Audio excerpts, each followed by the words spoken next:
I loved the fact that it made arithmetic competitive, and fun and addictive.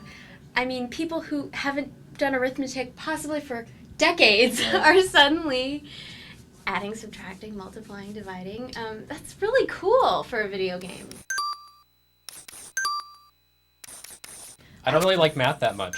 Like, I played it for about a week and a half, 2 weeks, and, you know, spent about half an hour a day with it, doing the little math things, playing some Sudoku, which I think is pretty lame. You were the best artist in our review crew sidebar where we had people draw. You draw... Well, the art part is right brain. That was the best part of the game. I loved whenever he would ask me to draw koala or Africa or something. That was great. But when he wants me to solve Sudoku problems, I'm like... I felt like the Sudoku, I love it, but it was kind of a little bit tacked on. It was tacked on. They added that. So that wasn't necessarily what my enjoyment of the game was based on, though I think the interface was great for it. I guess I would have been happier if there had been more variety in the tests. I mean, they were largely math-based. I mean, there were the word problems. But I don't know, I just feel like there could have been, you know, some SAT-style questions like analogies or something. But that would have been word great. memory one? The word memory one is awesome. Very unique, and I love that. Yeah, that one's great. And also like the reading aloud. There are some weird ones out there where it's not just math, or like the first brain age check you'll do, where the colors you're saying the color that it is, not the color that's written out.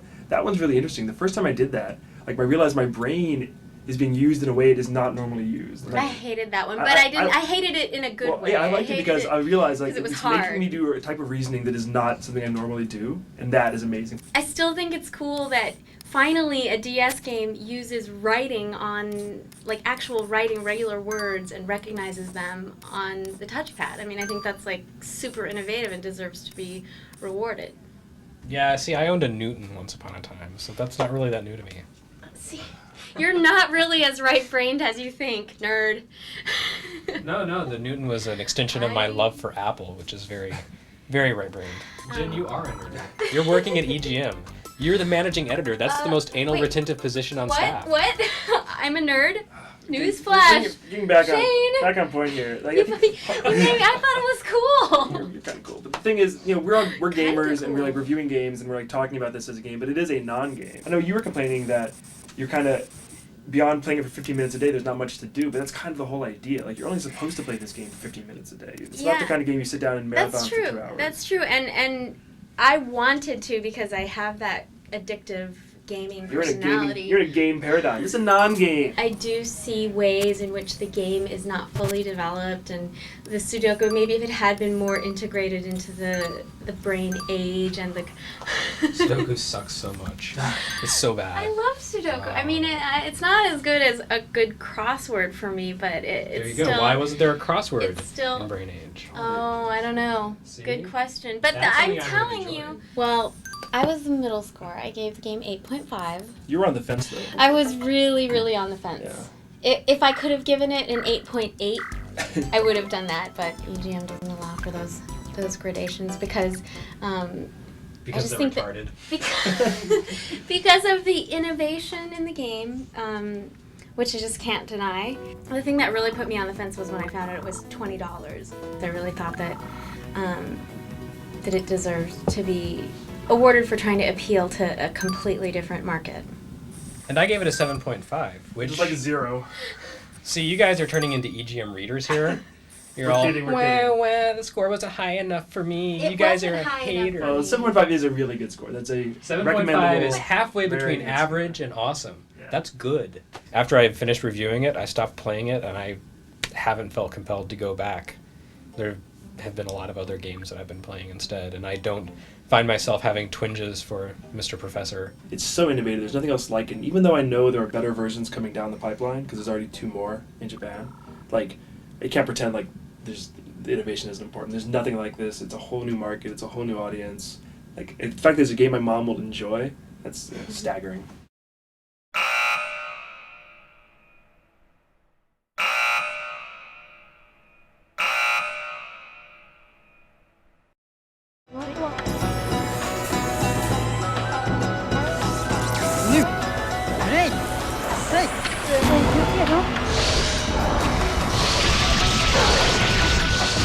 there's all kinds of games, but these are this game I'd rank up alongside of something like Shadow of the Colossus or Eco or Panzer Dragoon. In terms of just like that. artistic, the artistic, vision. the vision, the actual game mechanics. Right. Everything is seamless. Even the mini games, they don't feel like mini games. And I mean, I expected it to be good. I mean, I expected it to be really good. Yeah. But I didn't expect it to be like.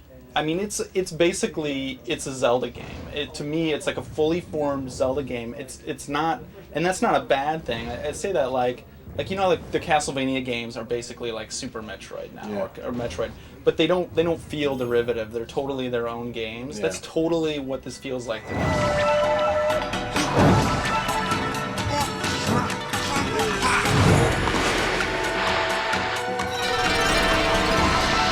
僕らからしたらすごいそれは嬉しいことですよね。そのゼルダっていうのは大好きな作品だし、すごい作品だと思ってるし、で今までそのゼルダの名前がついて出たもので面白くないものは一本もなかった。そういう作品に例えてオオカミを紹介されたらすごく嬉しいし、僕らもゼルダから影響を受けている部分はあります。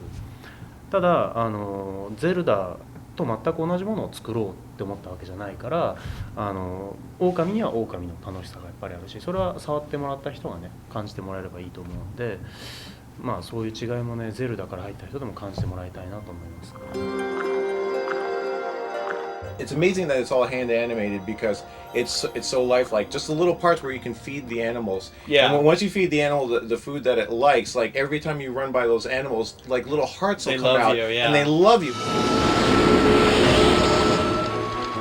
Even when she's just standing there, it's constantly swirling with fire and stuff. You're like, the combat is also like, I was a little worried that it would be too simple. It's really good. You have like a primary and a secondary weapon. Yeah. And like, getting combos going and keeping combos and doing going like and a pile driver stuff. and driving them down into the ground. Yeah, you can do all kinds of stuff, knocking them up, chopping them in half, dropping a bomb, like in the most beautiful way possible. They make you feel like a badass. Yeah. You are a powerful wolf goddess.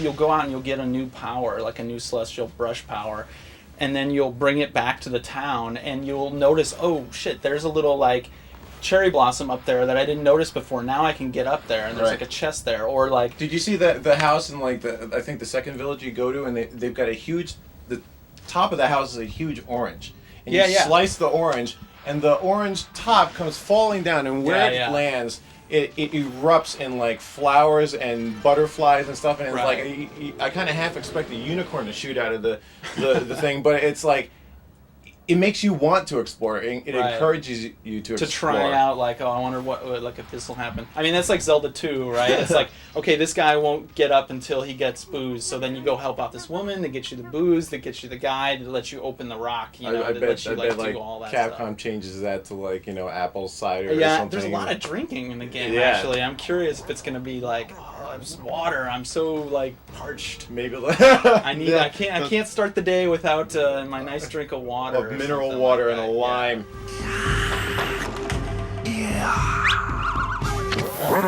I'm curious if in the creative process, if it was ever brought up, if there was a worry like, oh, you know what, that's too Japanese, that's not going to play in America or Europe, let's change that and keep it back a little like this. それはねないです。まず理解してもらいたいのは、このゲームはファンタジーであるっていうこと。そのファンタジーの世界のテーマとして日本っていうのを持ってきてるだけだから、僕ら日本人がロード・オブ・ザ・リングを見てすごいワクワクするって思うのと同じように、狼の世界でなんかこういうファンタジーの世界でなんかワクワクするっていう気持ちを持ってもらえればそれでいいと思ってるし、その日本を知らなくても楽しめるようには作ってるし、多分そのテーマにしてる神話とか昔話で日本人でも知らないものいっぱいあると思うから、そこに関しては世界の誰が楽しんでも、あ、こういうファンタジックな世界なんだなって楽しみが持てると思いますよ。The thing that I always hated about Zelda was the item thing, the item swapping, I thought they never got that right because you'd always go in. Okay, now I need bombs. I need to blow this up. Now I need my bow. Now let's and they do try this. to streamline it on the GameCube. Right, but it's still you're still like going to a menu. Yeah, all the time looking at a map. This one, it's just got a shoulder button, map overlay. You can move while the map is on the screen in the background. Yeah. And even better, the Celestial Brush, like what's so brilliant about it, besides, you know, how cool it is with the brush integrated, you don't have to like switch out to those items. You know, if I want a bomb, I just boom, hold down R1, screen goes flat, draw bomb, explode. And I love the things you can do that you don't even think of it. Or here's this old lady struggling with her laundry. What a moribund subject, you think, right? But then you realize that, okay, she's got 2 poles here but no clothesline. How about I pull down the Celestial Brush, slice a clothesline across it. Is that what you do? That's what you do. You put a clothesline there, and she cheers up. Cheers up, and she's like, "Oh, I can hang my laundry up." Right. And then, but she's like, "Oh, but it's cloudy; it'll never dry." So what you do is you pull the Celestial Brush down and you cut a hole in the sky so that the sun can shine through. Right. And then she's like, "Oh, now my clothes will dry." And it's just such a stupid little thing, but you feel awesome for it. And that's what's great about Okami is the payoff. Yeah. Splinter Cell. I know you love Splinter Cell, right? But at the end of Splinter Cell. At the end of a level of Splinter Cell, you don't walk around and say like, "Oh God, that was great." I just snapped some necks. Right. I snapped some. I just crawled. I was stealthy. Right. You know, you don't feel exhilarated at the end of a level in Okami when you really do feel like a sun god. You basically like transform the entire landscape into this like huge green vista where before it was all dark and cloudy.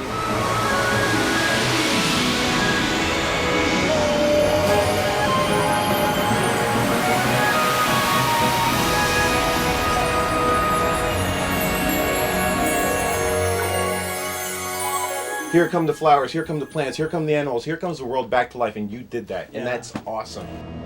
And like I loved when you found the key, that part where you found the key and the lock. Yeah. Lock is like a demon with an eyeball itself, and it's all like pissed off. And then when you grab the key and bring up the key, the lock is like afraid of the key. It's like oh.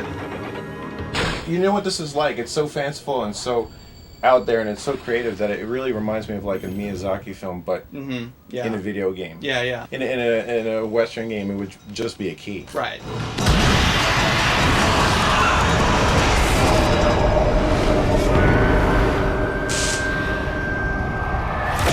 The game hasn't been that hard. Like it's been pretty easy. Even the first boss that was awesome, that spider boss was totally kick-ass. Used all the mechanics and everything. Was a little easy.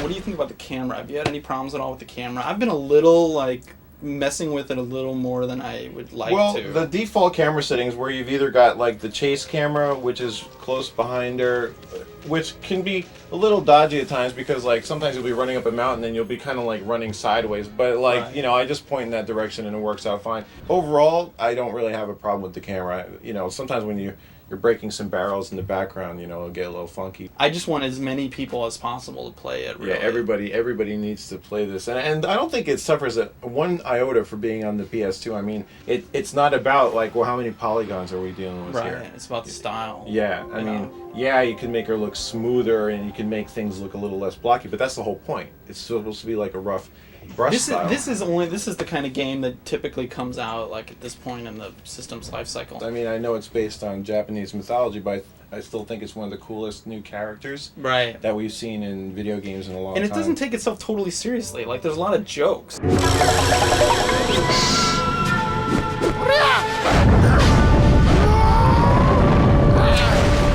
So I'm totally impressed with Clover, and like I say, last couple of Beautiful Joe games might not have been so hot, but I mean this more than makes up for Red Hot Rumble in my mind, at least.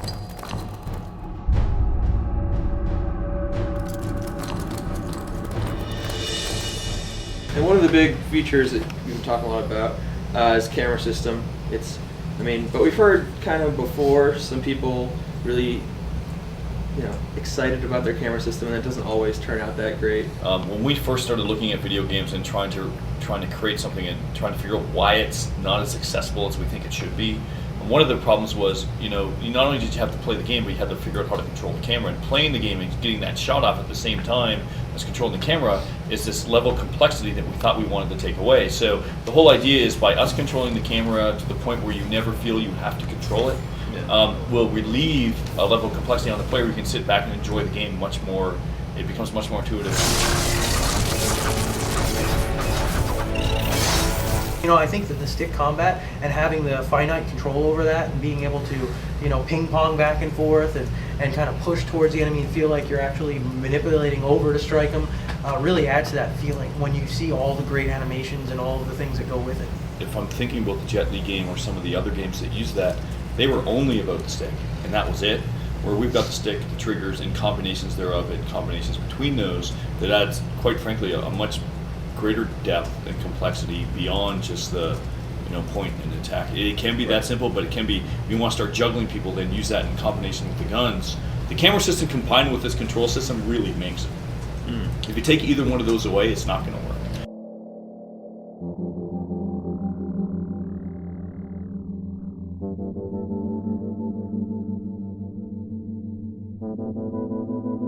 When you guys picked up the control, within a couple, less than a minute, you guys were doing sliding combos, you were switching between the guns instantly, it just made sense to you.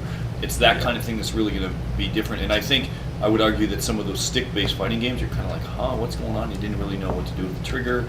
You're kind of sitting there kind of lost. At least I felt that way. Yeah, one of the coolest things when I was playing is I walked into a room and then it cut to like a different angle, like the enemy's point of view is like a yellow tint to it all. But I was still playing. I didn't realize that at first. But then, I could shoot at him while we were in that. Yes. And so is basically any cutscene is going to be like that, or? Pretty much all the stuff in the game. Yeah. When there will be some, as we talked about, there will be some cutscenes.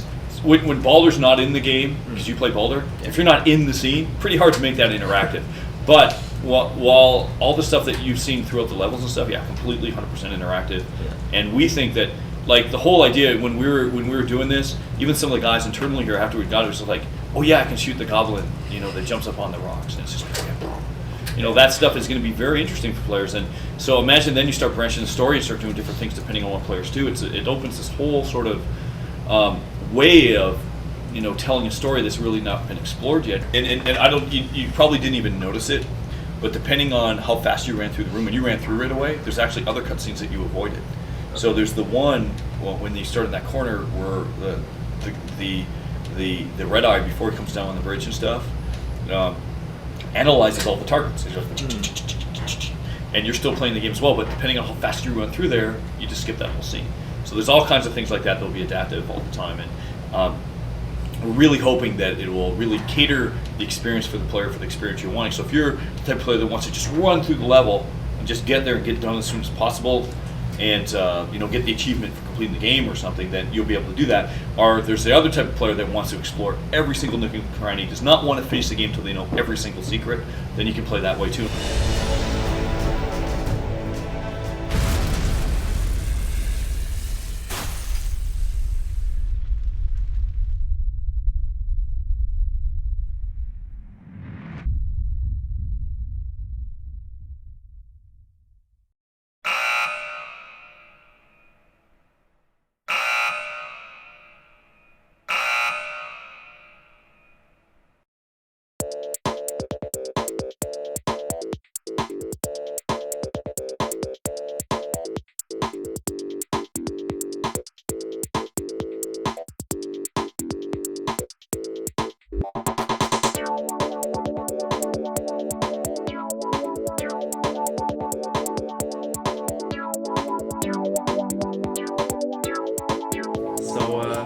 Tell us about the project. Okay, so this is Lapis, Lapin d'hiver, and we're having the big Nuit Blanche festival. The first time it was an idea for Nintendo DS, and now we've taken it into this 3D Panoscope. So. What's a panoscope? Well, it's what we see all around us here. It's what would you call it? What shape is this? It's like a half this is dome, an an hemisphere. upside down, half dome. It's half a dome, an egg, hemisphere. upside egg broken thing. Yeah. The projector right up there will shine down on the space and display a 3D world in 3D. I'm Guillaume Maglois. I'm a software programmer for this panoscope thing, and I've been working on this project for 1.5 years now, and I must tell you that now is a very exciting moment because for this past 1.5 years I've always wanted to have someone else than me and my team produce stuff for the panoscope, and now this day has come. I'm really super glad that Heather Kelly here has finally ported her fantastic Lapis application to the panoscope, so here she is to tell us about it. So I designed the game idea Lapis to answer a game design challenge about sex in games, and the original idea was for a Nintendo DS, so it uses a touch screen, and then the second screen is just a display screen, and on the touch screen is a little creature, and it came to look very much like a bunny in the first version of the application, a bunny very much like that one that you see on the floor right there.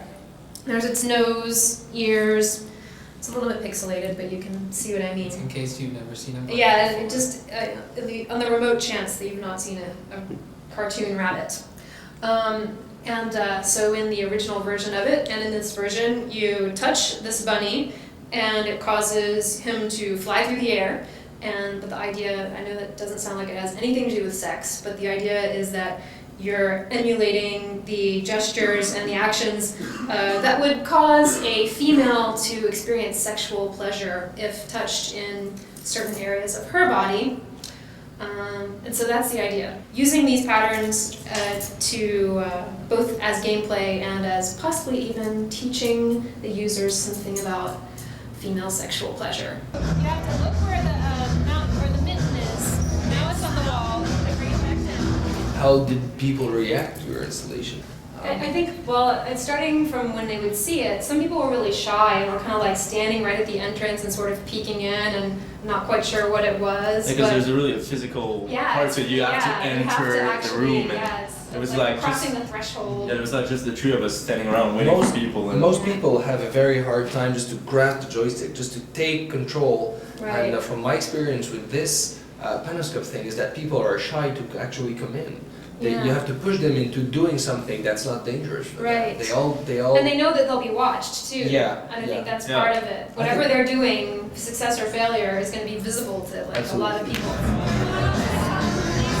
Did you notice that people actually got caught on the sexual drift or caught on sexual link between your installation? We did notice that girls were better at it than guys. Yeah. That was kind of a proof of concept. So how many people actually noticed that you had to actually stimulate many regions and not stick to one in particular? Well, they would be forced to notice that because if they didn't, they would fail. They learned the hard way. Yeah, they did. They learned like many people learn. But I don't know how many of them got the sexual reference necessarily, because part of the idea of the game is that it's multi-layered and like you might not even sell it if it was to be sold in the hypothetical perfect world. You wouldn't necessarily even advertise it as a sexual game. It wouldn't have sex game on the box. Right. Yeah. It's not like a porn game or something, but it's well, to some maybe. Well, maybe. I like bunnies.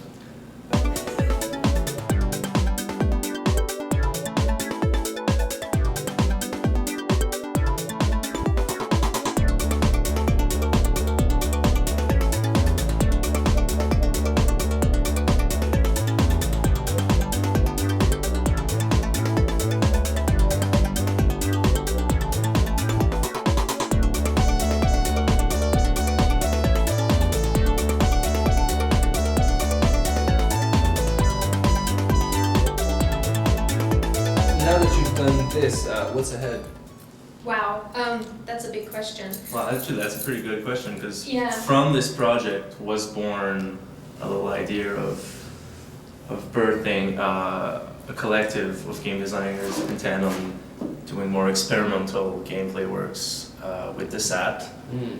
We're working on creating a platform for this kind of experimentation that two of us coming from Ubisoft, we don't get to do that kind of thing. We work on very commercial games, and we're trying to foster this little labor of love where we want to have the opportunity to work with more. You know, I mean, we don't get to work with a 360 projection device such as Pasco every day at Ubisoft. No. So that's what's next. That's definitely one thing that's next, for sure. Yeah. It was, amongst other things. Yeah, it kind of was the proof of concept that kind of thing could happen, because the original version took about a week to do, and this version took another extra week, and like it just was really important that we all enjoyed the process and had fun, and like sure it was hard, but we wanted to, you know, make it something that we could repeat and do again. Yes. Like start a process as well as just the actual object that we created. A reoccurring event where. Yeah.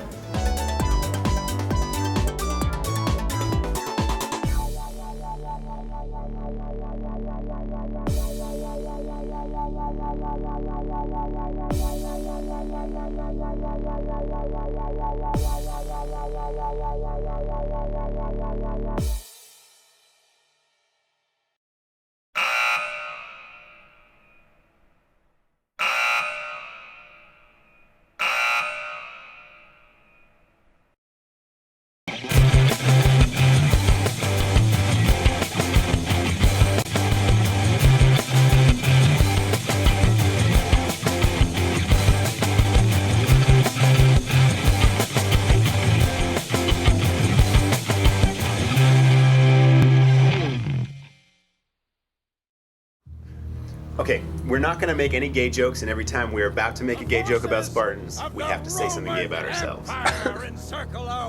We're going to stick by it. This game looks really yellow. There's a lot of guys in their underwear.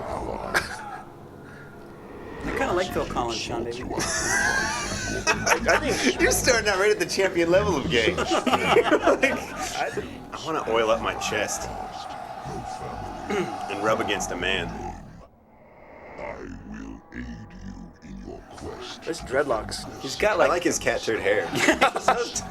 It's like someone dropped What's that smell? I smell it again. I smell it every time I move my neck. I'm so confused why we're playing this game. This game got a 9 EGM. I haven't played it before. Let's see it. The story is very compelling. Apparently, some naked dudes are yelling at other naked dudes. Have you been to ancient Rome? Yeah. That's where I go to get laid. Look at the guy on the left. Look at him. Whoa. Look at all these faggots.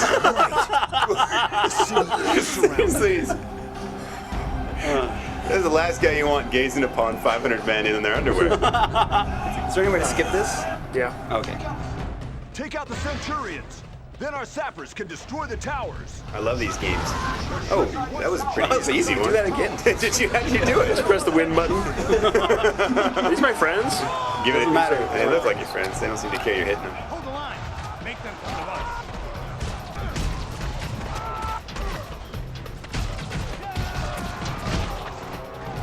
I can't wait till this is on PS3 and there's like 10 more enemies. Yeah. And you can see like the side balls on all the guys. You see the bat wings? I think there's individual ball physics. Free ball. Bring it on. Why do they keep stopping to... They're teaching. Oh, I see. It's a tutorial we're playing. You're doing a heck of a job. Heck of a job, Rumsfeld.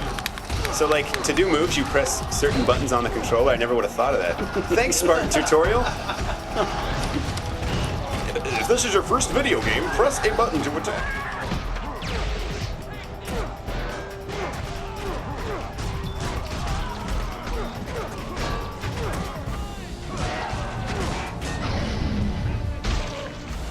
I wish I could quit this.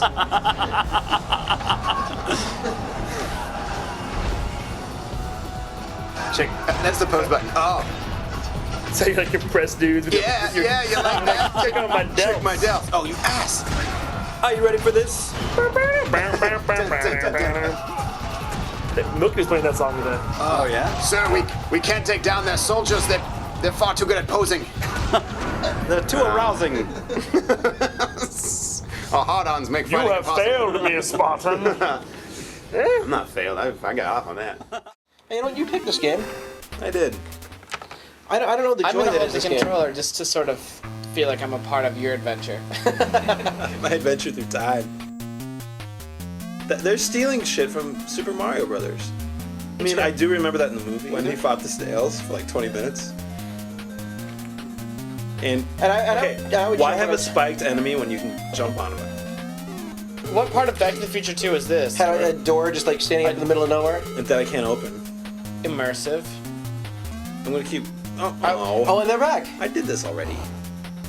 Marty! 1.21 gigawatts. Marty! Boing, boing. Oh, jumping puzzle. Can I run over these?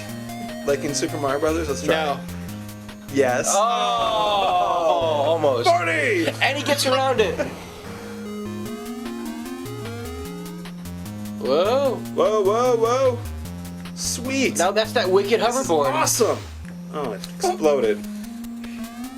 Yeah, I told you. As hoverboards are wont to Is do. this the end of the game?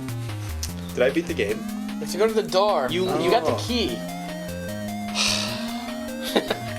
I hate you guys. You want to play? No. Just let me know. No, I'll pass the stick. Oh. Marty! I would laugh so hard if you in the pit. Marty! Jumping puzzle. Wow. I saw that jumping puzzle. Jumanji. Marty!